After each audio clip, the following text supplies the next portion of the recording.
Beleza então, pessoal, tá no ar mais uma edição do Switch TV Show, seu programa diário sobre NBA aqui no YouTube. Quem fala com vocês é o Luiz Fernando, como sempre, é um enorme prazer ter a sua audiência. E bom, pessoal, vamos aqui pra edição de número 87. Estamos aqui nesse sabadão, dia 18 de janeiro, sabadão de playoffs da NFL, hein? Hoje teremos aí as semifinais de conferência. Teremos Kansas City Chiefs entrando em campo hoje contra o Houston Texans de CJ Stroud. Um jogo que com certeza eu estarei na audiência. Muito provavelmente estarei maluco assistindo esse jogo, porque eu já falei algumas vezes, né, cara? Se vocês pensam que eu sou clubista com Thunder, é que vocês não conhecem o meu lado torcedor do Chiefs. Eu sou muito mais psicopata pelo Chiefs do que pelo Thunder.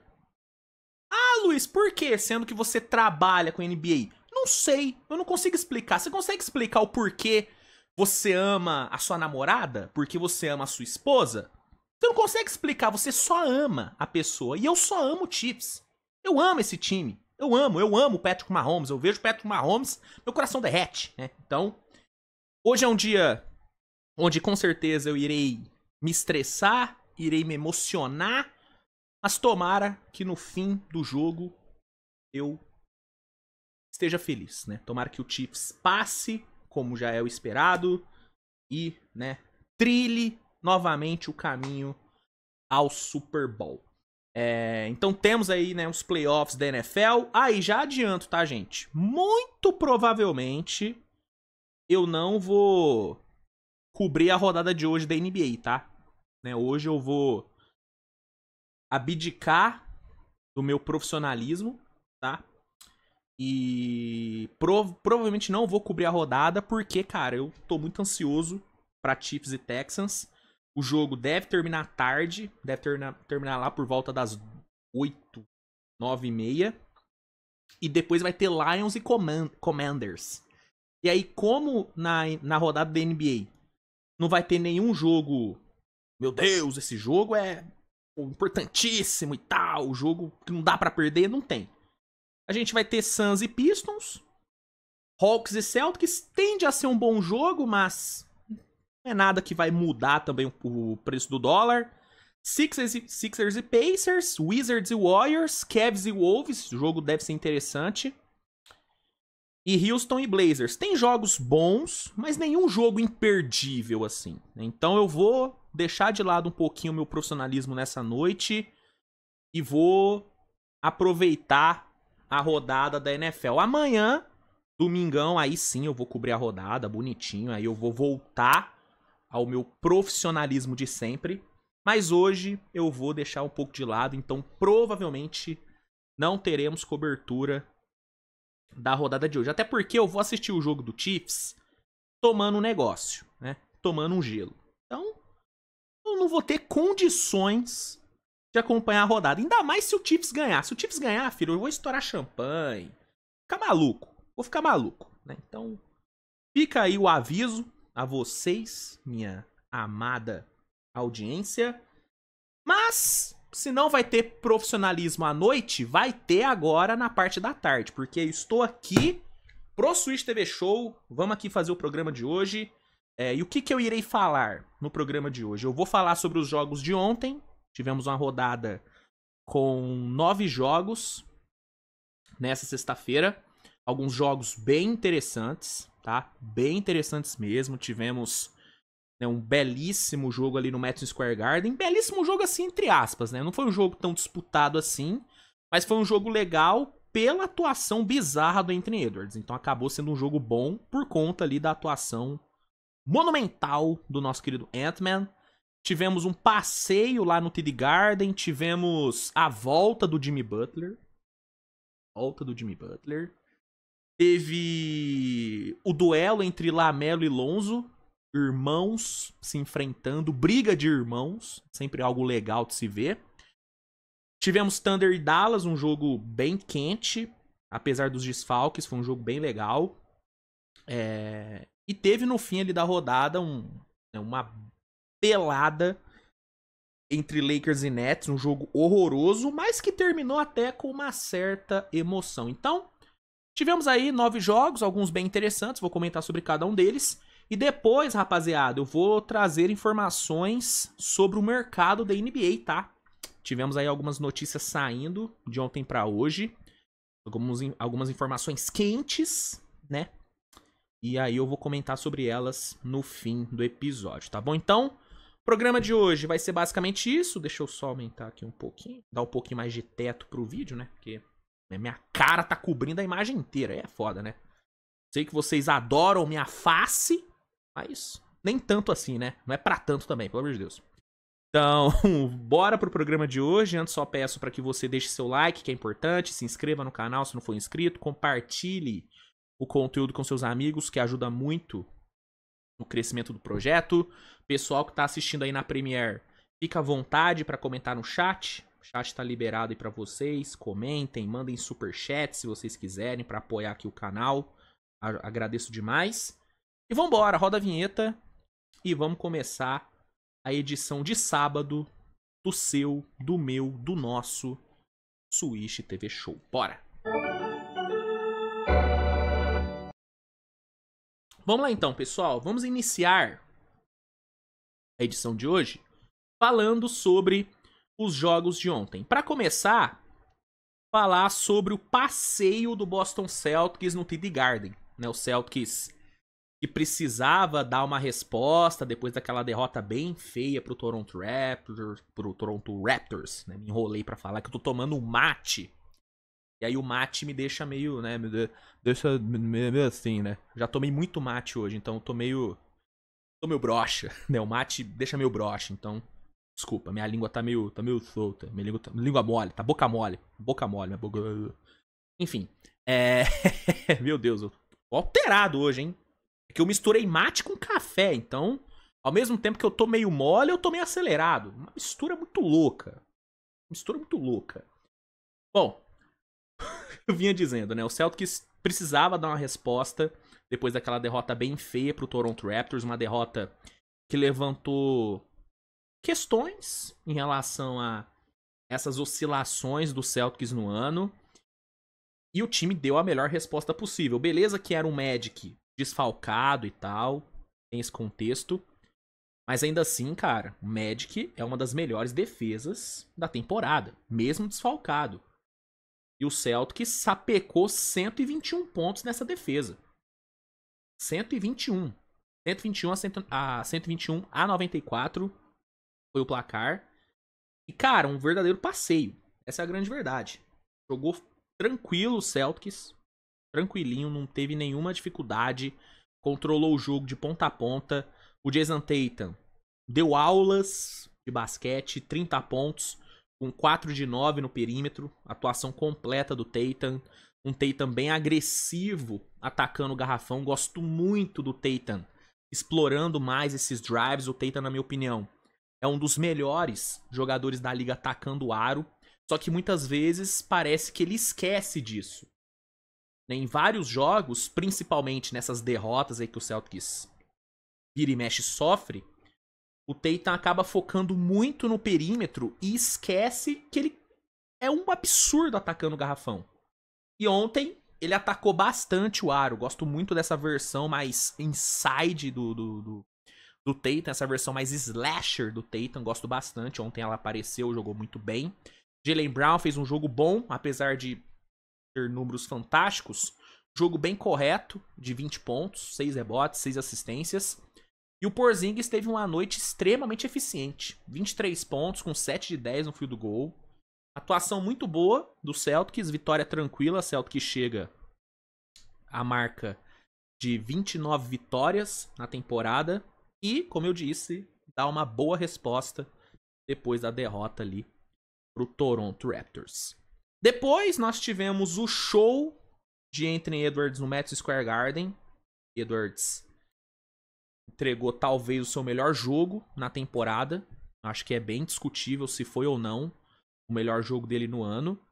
meteu um jogo de 36 pontos, 13 rebotes e 7 assistências. Uma eficiência absurda, 8 de 13 no perímetro. E o curioso é que ele não começou o jogo muito bem, né? Ele errou os primeiros 5, 6 arremessos que ele tentou. E ele não desistiu, cara. Não desistiu, continuou arremessando e a eficiência, a consistência apareceu.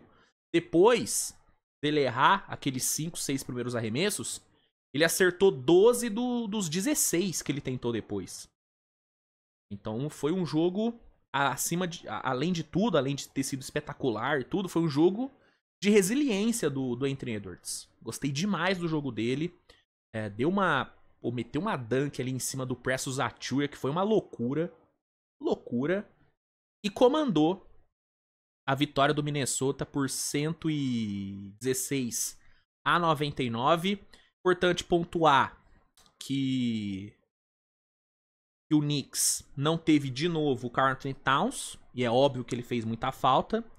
Towns vencendo na temporada o melhor jogador do Knicks, na minha opinião. Todo respeito ao Brunson, que tem feito um ano fantástico. Mas pra mim o Towns é o cara do Knicks nessa temporada. Então a ausência dele, claro, teve um peso, ainda mais porque teria ali o fator lei do ex, que poderia, né, ajudar o Knicks. E sim, lei do ex é um fator que tem que ser levado em consideração. Ah, Luiz, mas é algo místico. Irmão, é algo comprovado. É algo comprovado. Lei do ex funciona. Não tem como, né? Então, o Towns fez falta também por conta do fator lei do ex. Mas do outro lado, o Minnesota também não teve o DiVincenzo, que nas últimas semanas vinha sendo um dos melhores jogadores do time. Então, ambos tiveram ausências, só que o Minnesota soube lidar melhor com as ausências. Teve o Anthony Edwards brilhando, mas teve também o Naz Reid com 6 de 6 no perímetro. Eficiência absurda. Teve o Mike Conley ontem fez um jogo bem bom. Ele que voltou a ser titular depois aí de um tempo. Entregou um bom jogo de 13 pontos, eficiente, né? A melhor versão do Mike Conley apareceu ontem. O McDaniels fez um jogo correto, flertou ali com duplo-duplo. E a vitória veio, cara. 22ª vitória do Minnesota, 16ª derrota do Knicks. E grande jogo do menino Ant-Man. Jogou muito. Depois nós tivemos um dos duelos mais aguardados aí do dia, que foi o duelo entre Denver e Miami. Ah, Luiz, foi aguardado por quê? Porque foi a reedição das finais de 23? Também. Mas era um jogo muito aguardado porque o Jimmy Butler voltaria a pisar em quadra com a camisa do Heat depois de toda a novela, depois de toda ali as questões de suspensão, pedido de troca, enfim. Era um jogo que todo mundo queria ver por conta da volta do Butler. E ele de fato voltou. O Jimmy Butler voltou a jogar. Ele tava animado pro jogo? Não pareceu, né? Saiu até uma imagem, né? Enquanto a galera tava ali se preparando no pregame ali, todo mundo animado, pulando e tal. Jimmy Butler, quieto, meio com a cara meio de foda-se, sabe? Do tipo, putz, mano, eu não queria estar aqui, sabe? Então, não sei se ele tava com vontade de jogar, mas ele jogou e até que fez um jogo bom, né? Considerando que o Miami foi dominado pelo Denver, né? Denver 133-113, atropelo assim, sabe? Denver foi muito superior, Jokic com mais um triple-double, 24 pontos, 12 rebotes, 10 assistências. Jamal Murray também ontem passeando em quadra, 30 pontos, 8 assistências, jogando muito. Então Denver dominou pra caramba. Mas dado o contexto de que o Miami foi dominado, cara, o Butler fez ali o que dava, assim, né? Meteu 18 pontinhos, fez um terceiro quarto bom, um bom terceiro quarto. Não dá pra dizer que ele foi mal. Tentou buscar o jogo, tentou ser participativo. Também não foi um poço de disposição, não foi. Mas ele mostrou profissionalismo. Jogou, tal, fez seus pontos. Foi um dos melhores jogadores do Heat em quadra. Claro que isso não conta muito, porque o Heat não foi bem no jogo em si, mas ele foi um dos melhores. E voltou. Voltou a jogar. Depois do jogo, deu ali algumas declarações, deu uma farpadinha no Pat Riley, né? Como não podia faltar, né? Foi perguntado sobre a volta dele, ele falou, ó, muita coisa foi dita, aspas do Butler, tá?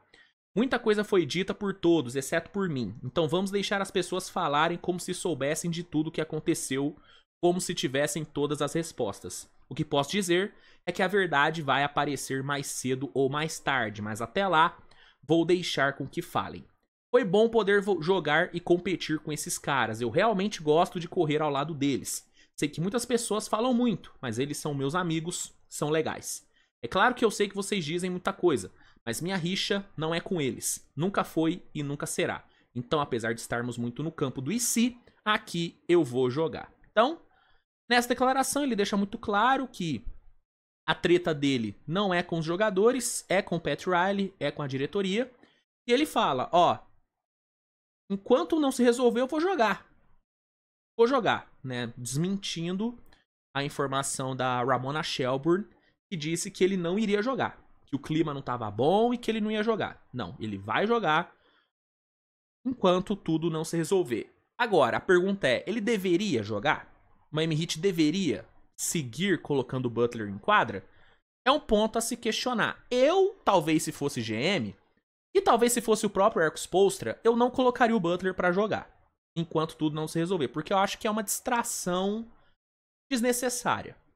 Né? Na minha opinião, é o jeito que eu enxergo. E eu acho que seria até um pouco bom pro Butler também, sabe? Não fica ali. Fica afastado, deixa tudo se resolver, entendeu? É o que eu faria. Mas, aparentemente, o Heat vai manter o Butler em quadra. Eu acho que um fator que pode contribuir para que o Heat coloque de fato o Butler para jogar é o fato de que não tá sendo fácil achar uma troca por ele. E aí abre-se a possibilidade de manter o Butler até o fim da temporada. Eu acho difícil que ele fique até o fim da temporada. Eu acho que até o fim da trade deadline o Heat vai trocar o Butler. Mesmo que saia perdendo na troca. Vai trocar. Mas abre-se a possibilidade dele ficar a partir do momento que as propostas não são as ideais. Então talvez o Heat esteja com essa postura de manter o Butler jogando pra aquilo do tipo, mano, se por acaso a gente não arrumar uma troca por ele, ele já vai estar jogando, já vai estar no ritmo do time e a gente consegue usar ele até o fim do ano. Eu acho que pode ser isso que esteja motivando, mas eu já falei, repito, não colocaria ele pra jogar, deixaria tudo se resolver. Mas enfim, jogou, fez ali um trabalho ok. O Heat não conseguiu competir, o Denver foi bem superior. O Jokic ontem deu aulas novamente, inclusive teve uma jogada ali onde o Peyton Watson conectou um passe ponta a ponta com o Jokic e ele deu um passe de costas pro Aaron Gordon que chegou ali enterrando, que foi uma coisa absurda, foi uma das jogadas mais lindas dessa temporada. Não vou mostrar aqui porque senão a NBA vai dar aquela famosa cortada na monetização. Mas foi uma jogadaça, recomendo você assistir. Uma puta jogada. Então, Denver passeou, chegou à sua 25ª vitória, Miami sofreu sua 20ª derrota, Miami volta a ficar com campanha neutra. E um detalhe, tá? Uma estatística bizarra aqui. Nikola Jokic, tá? Ele se tornou um dos jogadores com uma... Aqui, ó. Desculpa. Deixa eu dar a estatística certa pra não falar besteira. O Jokic, desde que chegou na NBA, a temporada 15-16, né? Exatamente, 15-16. Ele é o jogador que mais venceu partidas na NBA. Ele venceu 429 jogos desde que entrou na liga.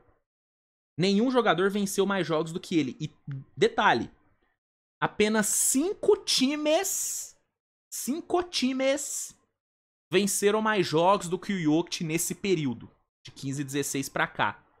Celtics, Warriors, Bucks, Clippers e Denver. Motivos óbvios, o Denver venceu, né? Entendeu?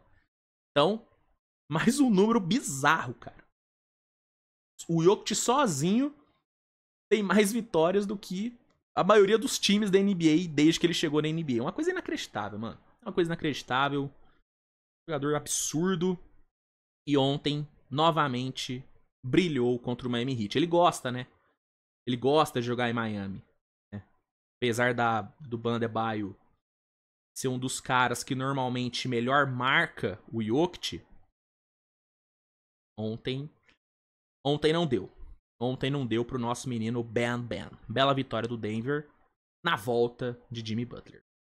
Depois nós tivemos o encontro, né, da família Ball lá em Chicago, né? Hornets e Bulls se enfrentaram no jogo que marcou aí o confronto entre os dois irmãos, Lonzo e Lamelo. O LiAngelo tava ali também na arquibancada. LiAngelo, estrela do rap, né? Eu ainda não havia escutado a música inteira do LiAngelo Ball, só tinha ouvido trechos. Mas, cara, eu parei pra ouvir e vou te falar, boa música, tá? Boa música, lembra aqueles raps antigos ali dos anos 2000 e tal. Pô, boa música, hein? Boa música. O LiAngelo, como jogador, ele é um excelente rapper. Bom pra caralho, hein? Bom pra caralho. Não é à toa que assinou aí um contrato milionário aí com uma das maiores produtoras aí do cenário musical. Muito bom a música, hein? Muito boa. E muito bom também ver Lamelo e Lonzo se enfrentando, né? Os dois até tiveram ali alguns momentos durante o jogo. Teve ali o Lonzo metendo uma bolaça de 3 na cara do Lamelo. Foi coisa linda. Mas no fim, quem saiu sorrindo foi o irmão mais novo, né? O Hornets, apesar de quase entregar a paçoca ali no fim, conseguiu garantir a vitória por 125-123. Venceu o seu décimo jogo na temporada. E o Bulls perdeu sua 24ª partida. Destaques do Hornets: Lamelo, 26 pontos, 9 assistências. Jogo muito bom do Lamelo. Venceu o confronto com seu irmão. Mas eu queria destacar muito o Mark Williams, tá? Mark Williams, que tem crescido bastante nas últimas semanas, teve ontem um dos seus melhores jogos da carreira. Flertou ali com 20-20, foram 19 pontos, 19 rebotes. Deu 2 tocos. Jogo muito bom, hein? Jogo muito bom do Mark Williams. E bela vitória do Charlotte Hornets. Pelo lado do Bulls, destaque vai pro Vucevic. Marcou 40 pontos. Só que não adiantou de nada. No fim, venceu a equipe do Hornets, que algumas horas depois ali da vitória, anunciou que o Brandon Miller tá fora por tempo indeterminado, né? Impressionante como nada pode ser só bom no Hornets, né? O time ganha, mas tem que soltar notícia ruim. O Brandon Miller, ele rasgou o ligamento do pulso direito, um dos ligamentos do pulso direito, e vai ficar fora por tempo indeterminado, cara. Então, nada é felicidade em Charlotte. Nada. É proibido ser feliz em Charlotte. Impressionante. Enfim. Seguindo aqui, gente, teve a vitória tranquila do Bucks em cima do Raptors, né? Venceu bem em casa por 130-112. Giannis e Lillard novamente comandaram ali o time. Foram 35 pontos e 12 rebotes pro Giannis e 26 pontos e 8 assistências pro Damian Lillard. Grande atuação da dupla e vitória tranquila do Bucks. Bucks chega a 23 vitórias na temporada. Toronto, que havia vencido o Celtics na rodada anterior, volta a perder. Perdeu o seu 32º jogo. Toronto, que na temporada só ganhou um jogo fora de casa. Um dos piores visitantes. Um dos não, né? O pior visitante da NBA. Depois a gente teve o confronto de comadres ali, né? Do Pelicans e Jazz. Dois times que não estão brigando por nada e não devem brigar por nada. Os dois se enfrentaram e o Pelicans ganhou, né? O Pelicans, que vive, por mais incrível que pareça, um bom momento nesse mês de janeiro, né? Venceu mais um jogo, 136-123 foi o placar.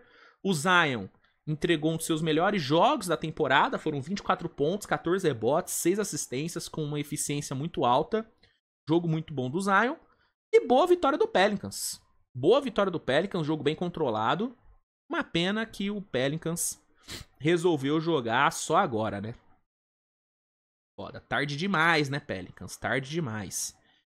O time chega à sua 11ª vitória e o Jazz chegou à marca de 30 derrotas. Vamos lá, gente, os últimos jogos, hein? Dallas e Thunder, jogo quente, hein? Jogo bem quente, um jogo, né, que acabou tendo muitos desfalques, né? O Thunder sem Hartenstein, sem o Chet e também sem o Shai, né? Na última hora ali foi anunciado que o Shai não ia jogar. Encarou o Dallas, que teve o Curry, mas não teve Luka e nem Dereck Lively. Então foi um jogo marcado pelos desfalques, só que mesmo assim foi um jogo bem bom, tá? Jogo bem legal, quente. Né? Os dois times estão criando ali uma rivalidade bem interessante. Né? Existe uma certa animosidade entre os dois times. O Kyrie Irving até falou depois do jogo sobre isso, né? Ele falou que, aspas do Kyrie, acho que é o começo de uma rivalidade saudável. Certamente é pessoal. Eles são bons, nós também. Há muitos caras jovens naquele time, então nos veremos muito nos próximos anos, certamente. Então, existe sim uma rivalidade, parece que é algo pessoal ali. E o jogo foi quente pra caramba, cara. Jogo bom que terminou com a vitória do Dallas. Né? O Dallas foi superior ao Thunder. O Thunder, apesar de ter entregado muito ali na defesa, né, quase venceu o jogo na base da defesa, no fim faltou poder de fogo, coisa que em Dallas teve. Né? O Curry passou dos 20 pontos, foram 25 pontos pro Curry. PJ Washington, uma presença muito física durante todo o jogo, 16 pontos para ele, 6 de 8 no field goal. Spencer Dinwiddie, decisivo pra caramba, 4 de 9 no perímetro, 16 pontos. O Najee Marshall fez um puta quarto período, terminou com 14 pontos e 10 rebotes. Então, o Dallas teve mais poder de fogo, foi mais decisivo e merecidamente saiu com a vitória lá no Texas. 106-98 foi o placar. Dallas chegou à sua 23ª vitória na temporada e o Thunder sofreu apenas sua 7ª derrota. E mais uma derrota pro Dallas, né? Dallas é o único time que venceu o Thunder mais de uma vez nessa temporada. A famosa Kryptonita do Thunder. A Kryptonita do Thunder. Bom, depois tivemos a revanche entre Spurs e Grizzlies. Depois daquele jogo onde o Ja Morant matou o Wembanyama, né? Não valeu a dunk, mas valeu o assassinato, né? O Ja Morant matou o Embi na baita vitória do Spurs. Tivemos ontem a baita vitória do Grizzlies, perdão. Tivemos ontem a revanche e de novo venceu o Grizzlies. Mesmo sem o Ja Morant, o Grizzlies bateu a equipe do Spurs por 140-112. Mais um amasso de Memphis em cima de San Antonio, que jogou em casa, né? Então, jogou em casa com o Wembanyama e tal, e tomou essa sapecada. Memphis não tomou conhecimento. O coletivo do Memphis de novo apareceu muito bem. Santi Aldama, 29 pontos, liderando ali o ataque junto do Desmond Bane, que marcou seus 22 com 14 assistências. Ontem vimos uma boa versão de armador do Desmond Bane. Gostei muito do jogo dele. Teve também o JJJ trancando ali o Spurs no último período. Terminou o jogo com 19 pontos. E teve o Jalen Wells, cara. Né, um dos melhores calouros dessa temporada. Marcou 22 pontos, 6 de 8 para 3. Atuação muito boa do Jalen Wells. Que, na opinião de muita gente que eu respeito, é o novato do ano, né? A corrida pro novato do ano dessa temporada, ela tá muito aberta, né, mano? Eu tenho falado pouco sobre os candidatos ao novato do ano, porque até agora eu não tenho uma opinião formada sobre quem é o melhor novato da temporada. Não tenho, cara. Pra mim tem uns 5, 6 caras aí que podem muito bem ganhar o novato do ano. Ó, por exemplo, eu até fiz uma listinha aqui, porque eu queria comentar sobre isso. O Jalen Wells, cara, tem muito argumento pra ele ser o novato do ano. É um menino que ninguém dava nada, ninguém conhecia direito o Jalen Wells. Foi pick 39, né? E tá tendo um ano excelente. São 11,7 pontos de média. Vira e mexe. Passa dos 20 pontos. Uma peça importante, muito consistente ali nos arremessos. Um cara que tá sendo muito importante nessa rotação do Memphis, nessa ótima rotação do Memphis. Então, o Jalen Wells é um candidataço. O Ives Smith do Pelicans é um cara que merece muito destaque. Defensivamente tem feito um ano muito interessante. quase 1.5 tocos por jogo, né, assumindo o garrafão do Pelicans. O Alex Sarr, apesar das dificuldades que ele tá tendo no ataque, cara, o ano dele é um ano sólido. 11,7 pontos, 6,6 rebotes, 1,6 blocks por jogo. E aí você tem Stephen Castle do Spurs, fazendo uma temporada muito segura. Muito segura. Zach Edey do Memphis também. Tá fazendo um ano ok. Abaixo do que eu esperava? Abaixo. Eu esperava mais do Zach Edey. Mas tá fazendo um ano bom. 9,9 pontos, 7,5 rebotes, 1,1 tocos. Tristan da Silva crescendo muito nesse período de lesão do Orlando Magic. Riza Shea fazendo uma temporada muito boa lá em Atlanta. É que Atlanta tem tanto cara se destacando que o Riza Shea fica meio que em segundo plano, mas ele tá jogando bem. Tá jogando bem. E aí tem Ryan Dunn jogando pra caralho no Phoenix Suns. Talvez hoje, o meu voto pra novato do ano talvez fosse o Ryan Dunn. Talvez fosse o Ryan Dunn. Mas é longe de ser uma unanimidade. Mas longe de ser. Na corrida mesmo da NBA, o Ryan Dunn tá na 9ª colocação. Mas pra mim ele poderia ganhar. A evolução que ele mostrou nas bolas de 3 e a ótima entrega defensiva que ele tá tendo, pra mim, gabarita ele a ser talvez o novato do ano, mas longe de ser unanimidade. Longe, longe, longe, longe. Tem muito cara que pode ganhar. Então, essa corrida pro novato do ano tá muito boa. Tá muito boa. E o Jalen Wells, que ontem jogou muito bem, é um candidataço a Rook of the Year. Candidataço.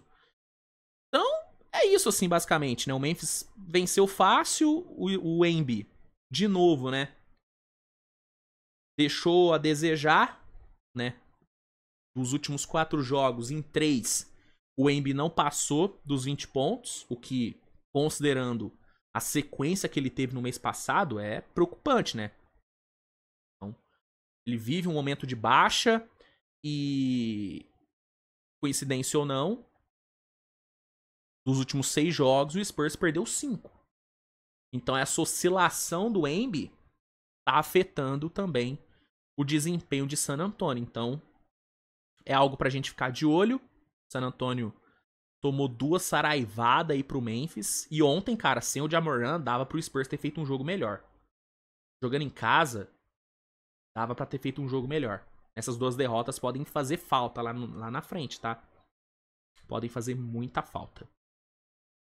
Enfim, seguindo, para encerrar aqui o nosso bloco de resumo da rodada, falar sobre o jogo horroroso que tivemos entre Lakers e Nets. Esse jogo já tendia a ser um jogo ruim, e de fato foi.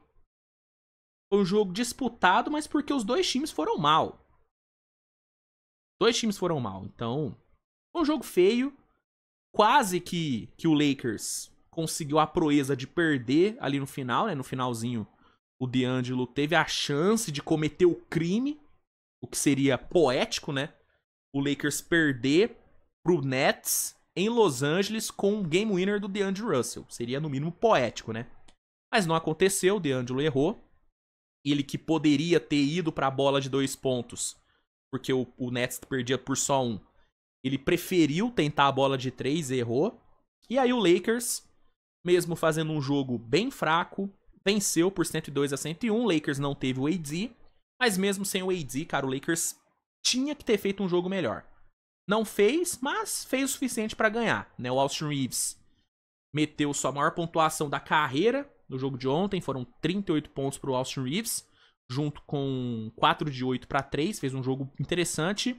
O LeBron flertou com o triple-double e foi muito importante ali no jogo, 29 pontos, 8 assistências, 7 rebotes, né? Os dois foram responsáveis por 67 dos 102 pontos que o Lakers marcou. Então o Lakers se resumiu basicamente aos dois. E a vitória veio. Vitória de número 22 pro Lakers e derrota de número 28 do Brooklyn Nets, tá bom? Então, sobre os jogos de ontem, rapaziada, era basicamente isso. Basicamente era isso que eu tinha pra falar sobre os jogos de ontem. Vamos então pro nosso bloco de notícias, né? Eu só rodar a vinhetinha e aí a gente vai para as notícias do dia. Putz, eu fechei a vinheta. É brincadeira. Aí, é brincadeira. Aí, agora vai. Roda a vinheta. Olha, eu cortei a vinheta no meio. Nossa senhora, eu tô um desastre hoje, meu Deus. Ó, gente, vamos aqui. Vamos aqui pro bloco de notícias. Tá aí pra começar. Quero comentar sobre essa notícia que saiu hoje. Eu admito que me pegou de surpresa. Que é a disponibilidade do Daniel Gafford pra troca. Exatamente, cara. Informação do The Athletic, segundo aí o portal. O Dallas está disponibilizando o Daniel Gafford para troca, né? Segundo o site, o objetivo do Dallas é arrumar mais alguns defensores de perímetro. E aí o Gafford seria usado como uma moeda de troca. Cara, essa informação me pega de surpresa pela importância que o Gafford vem tendo aí no time. Desde a chegada dele na trade deadline do ano passado, cara, ele vem sendo uma peça importantíssima nesse sistema defensivo do Dallas e até na parte ofensiva. Ele e o Luka têm uma química muito interessante. Os dois operando ali no pick and roll formam uma dupla muito boa. Então saber que o Dallas está disposto a trocar ele para reforçar sua defesa de perímetro me chama a atenção, até porque, claro, sempre é bom você ter melhores, né, defensores de perímetro, ainda mais estando no leste. No leste, ó, no oeste. Meu Deus, tô maluco. No oeste é muito importante você ter uma boa defesa de perímetro. Mas eu acho que o Dallas já tem bons nomes. Pô, Quentin Grimes é um bom defensor de perímetro. Najee Marshall é um bom defensor de perímetro. O próprio Klay Thompson ainda é um bom defensor. É óbvio, nenhum dos três, na minha opinião, são elite. Nenhum dos três, por exemplo, nenhum dos três é tão impactante na defesa de perímetro como o Derrick Jones foi no ano passado. Nenhum dos três, tá? Mas eles são bons.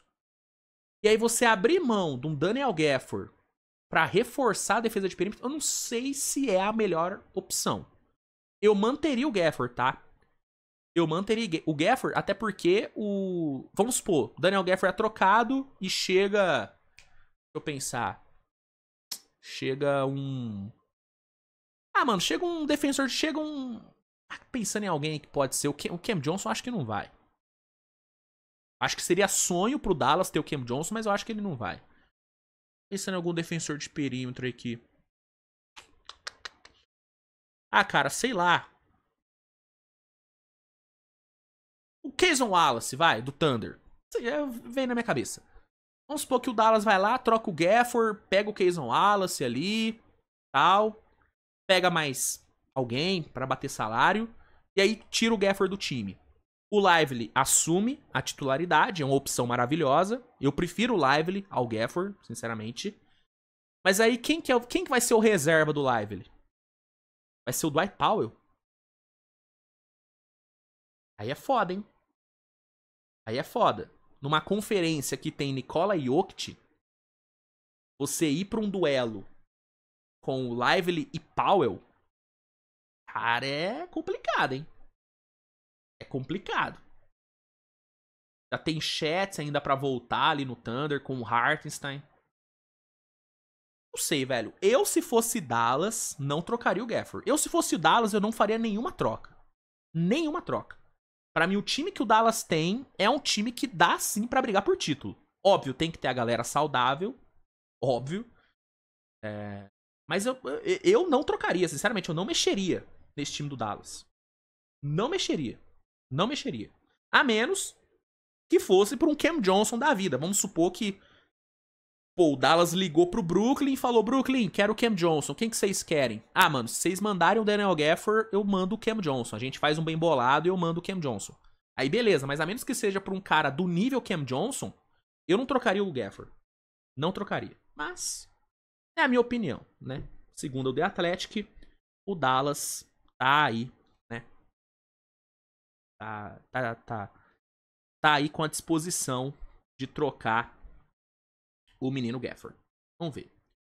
Por falar em Cam Johnson, informações aí sobre o mercado do Cam Johnson, que é hoje o ativo mais cobiçado do mercado, né? Nenhum jogador está sendo tão cobiçado como Cam Johnson. E segundo informações, o Cleveland Cavaliers é um dos grandes interessados no atleta.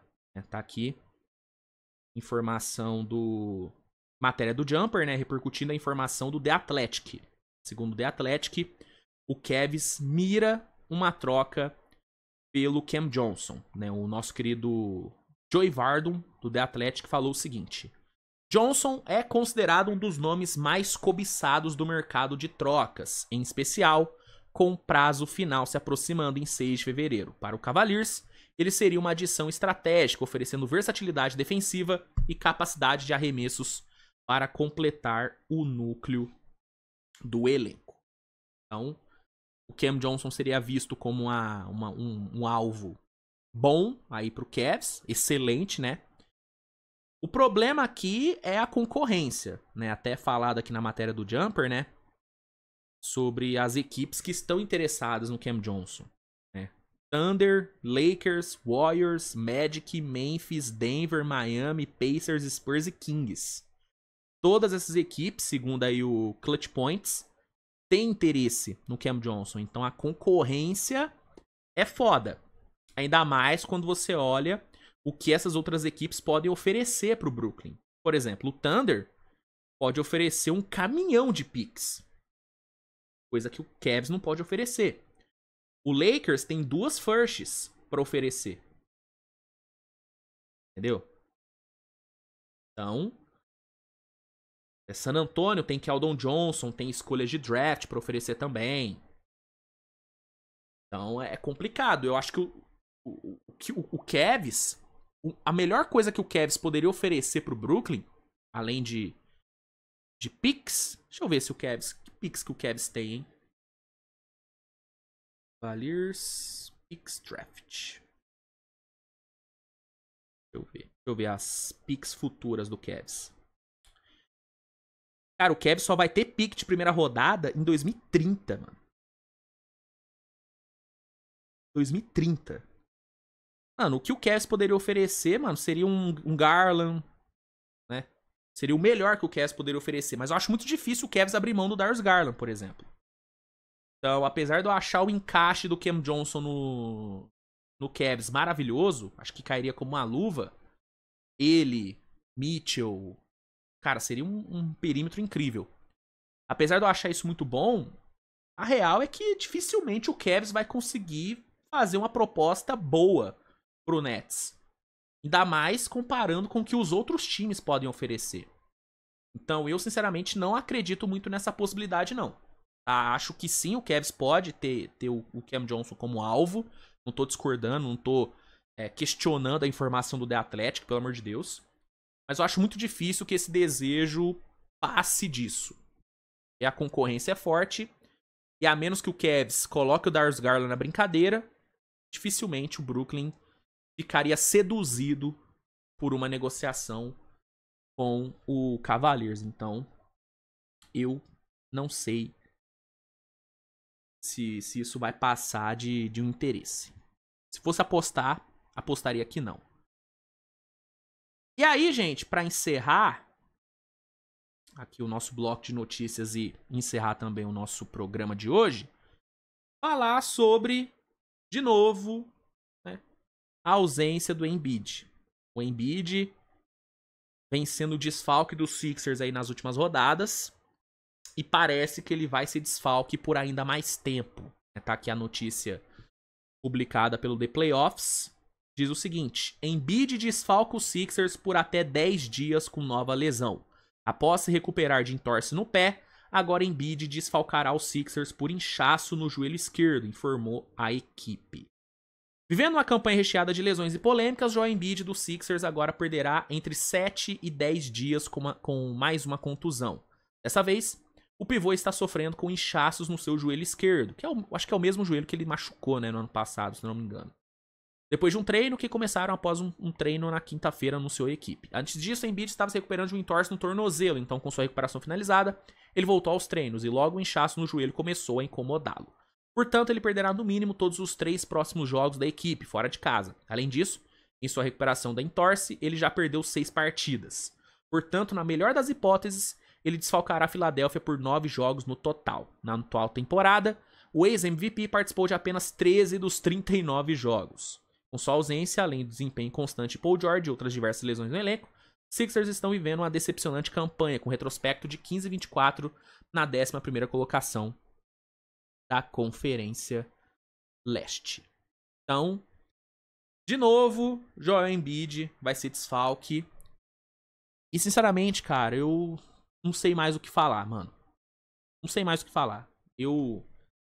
Como vocês sabem, eu sou fã do Embiid. Sou um dos caras que mais defende o Joel Embiid aqui no YouTube. Os que mais defende. Mas nessa temporada não tem o que falar, mano. E é foda, porque é algo que não tá no controle do Embiid. Eu sei que ele não quer machucar. Ele não quer, né? Ele mesmo já deu algumas declarações falando sobre isso, como que é frustrante pra ele ficar tanto tempo fora. Mas é aquilo, mano. Disponibilidade é uma qualidade. E infelizmente o Embiid não tem essa qualidade.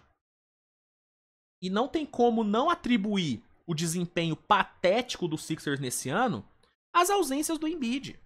Paul George tem culpa no cartório pela temporada ridícula que ele tá fazendo? Tem culpa. Mas, cara, se o Paul George estivesse jogando mal, mas o Embiid estivesse em quadra, eu tenho certeza que os Sixers estariam na posição melhor. Porque o Embiid jogando 60% do que pode, ele já é melhor do que 80, 90% dos pivôs da NBA. Entendeu? Então, é foda, cara. Não tem como. Se por acaso os Sixers não chegar no playoff, o que hoje é uma possibilidade mais do que real, com certeza o Embiid vai ser considerado o grande culpado. Com certeza. Então é foda, cara. Eu realmente tô bem decepcionado e bem preocupado até com o Embiid. Eu não sei o que ele pode fazer, saca? Ele tá ficando mais velho. A gente sabe, mano. Pra pivô, principalmente, a idade é cruel. Ainda mais um pivô do peso, do tamanho e com o histórico de lesões que o Embiid tem. Eu tô muito preocupado com esses próximos anos de carreira do Embiid, mano. Tô bem preocupado mesmo. É um cara que é extremamente talentoso. Um dos mais talentosos que eu já vi. Mas que o cara não consegue jogar, mano. Ele não consegue jogar. Uma pena, realmente uma pena. E pro torcedor do Sixers fica aí toda a minha solidariedade. Vai ser complicado acompanhar o time, tá? Já tá sendo complicado acompanhar o time, né? Então, o sofrimento vai continuar. O sofrimento vai continuar. Mas enfim, gente, era isso que eu tinha pra falar no programa de hoje. Acho que eu passei por tudo. Deixa eu só ver se saiu mais alguma coisa. Não, saiu mais nada. Então é isso mesmo, tá, rapaziada? Obrigado demais pela audiência de vocês. Espero que todo mundo tenha curtido o programa de hoje. Depois do programa Express de ontem, hoje, programa completinho e tal. Quase 50 minutos de programa. Então, hoje tá bom. Hoje deu bom. Então, espero que vocês tenham gostado. Se gostou, deixa o like, se inscreve no canal, compartilha o conteúdo com seus amigos. Pessoal que assistiu na Premiere, brigadão pela participação, pela audiência. Beijo no coração de todo mundo. E é isso, gente. A gente se vê amanhã com mais uma edição do Switch TV Show. Como eu disse hoje, provavelmente eu não vou cobrir a rodada, porque eu vou acompanhar o Kansas City Chiefs, que tem que ganhar, hein? Tem que ganhar. Pelo amor de Deus, Chiefs. Não vai me decepcionar hoje. Não vai me decepcionar. Eu tô muito feliz pra você me decepcionar. Então, Patrick Mahomes, você nunca me decepcionou. Por favor. Então, hoje não devo aparecer por aqui à noite, né? Então fica aí meu boa noite pra todo mundo, meu bom sábado pra todo mundo. E a gente se vê amanhã com mais uma edição do Switch TV Show. Tamo junto, beijo no coração de todo mundo e até a próxima. Tchau.